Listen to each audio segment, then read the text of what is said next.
Maugham, nothing major. Stock मार्केटचं tension आलंय. अलीकडे सगळंच अनप्रेडिक्टेबल झालंय. कुठलंच अनालिसिस काम करत नाहीये. ऐश्वर्या, मार्केट अनालिसिस त्याची काय गरज आहे? स्पेशल ॲडवायझर आहेत की आपल्याकडे. तू कशाला कष्ट घेते त्याचे? नील, एक मिनिट. हिचा प्रॉब्लेम काहीतरी वेगळा आहे. ती सून आहे माझी. मी ओळखते तिला.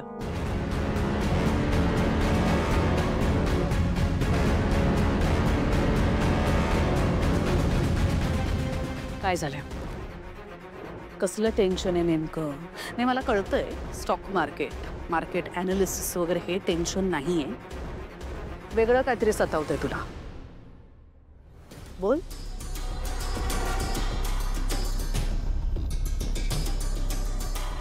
मॉम, आपल्या कंपनीतून जे 20 लाख रुपये गेले होते, जे सखदेवला ठेवायला दिलेले, ते अजून सापडलेले नाहीयेत. त्याचा काहीच पत्ता लागत नाहीये. पोलीस शोध घेत आहेत, पण ना पैसे सापडलेत ना पुरावा. त्याचंच टेन्शन आलंय.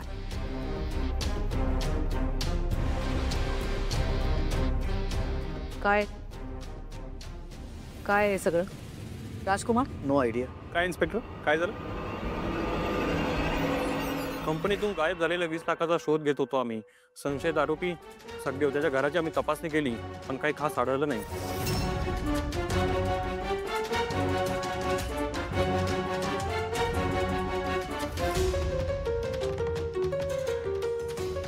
तसे तिथे काही सापडणार नव्हतं. काही काळ सखदेव या घरात राहत होता, त्यामुळे आम्हाला या घराची पण तपासणी करायची आहे. ठीक आहे. सर्च वॉरंट आहे का तुमच्याकडे? कशाला हवंय सर्च वॉरंट? पैसे आपले होते आणि त्यांना जर का शंका येत असेल तर त्यांना घेऊ दे झडती घराची.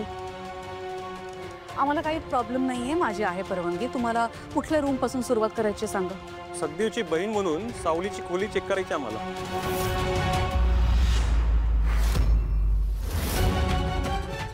चालेल. नाही, अजिबात नाही.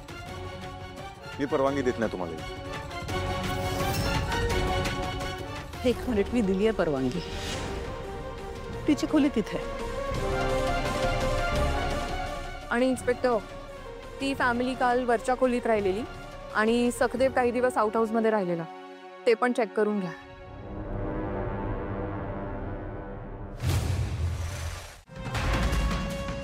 तिथं काही सापडलं नाही.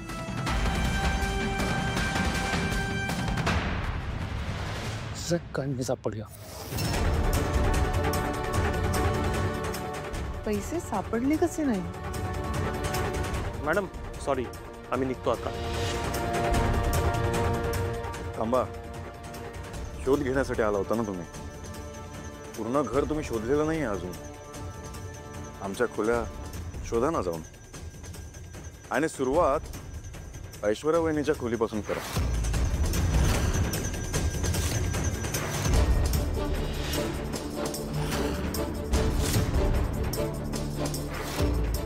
माझी रूम नाही, ठीक आहे. सगळ्यांच्या खोल्या चेक झाल्या पाहिजेत. नील, जा आपली रूम दाखव त्यांना.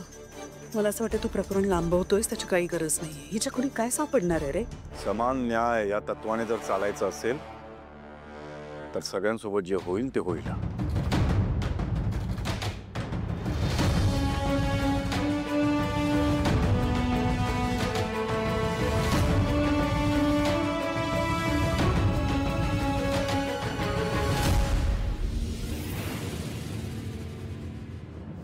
ऐश्वर्या, आपल्या रूम मध्ये मिळालेत हे 20 लाख रुपये.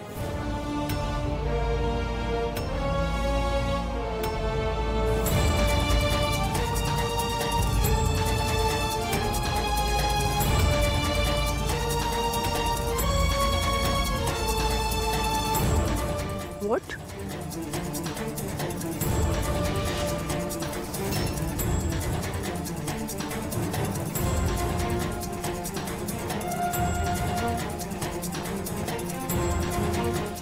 फोन करणार आहे मी सावली, पण मला अजूनही कळत नाही की फोन केल्यानंतर बोलू काय. कारण या सगळ्यात दादाची काही चूक नव्हती, तरी दादाला नोकरी सोडावी लागली. मीच दादाला नोकरीवरून काढलं. तेव्हा परिस्थिती तशी होती. तेव्हा तुम्हाला जे योग्य वाटलं ते तुम्ही केलं, पण आत्ता तुम्हाला जे योग्य वाटतंय ना ते तुम्ही करायला हवं. सारंग सर, दादाला तुम्ही एकदा फोन करून सांगितलंत ना की या सगळ्या प्रकरणात त्याची काहीच चूक नव्हती, तर त्याला खरंच खूप बरं वाटेल. त्याच्या मनावरचं ओझं कमी होईल.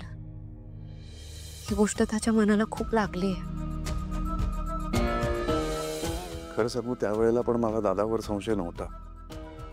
आता तर सगळ्या गोष्टी क्लिअर झालेल्याच आहेत. पण त्या त्या परिस्थितीनुसार ना निर्णय घ्यावे लागतात सावली.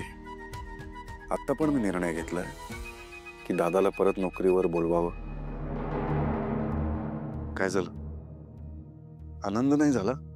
तुम्हाला माहिती आहे ना दादा किती साधा आहे, भोळा आहे, त्यामुळे तो ह्या पैशांच्या प्रकरणात अडकला. आता पुन्हा ह्या सगळ्या गोष्टींमध्ये अडकून त्याचा विश्वासघात व्हायला नको, म्हणून मला असं वाटतंय की हा निर्णय घ्यायच्या आधी तुम्ही एकदा दादाशी बोलून घ्या.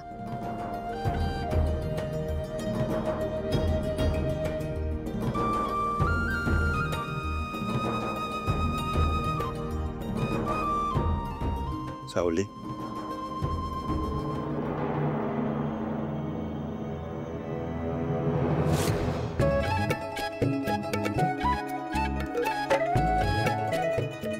तुमच्या डोळ्यात बघून सांगू शकते मी की तुम्हाला काय म्हणायचंय.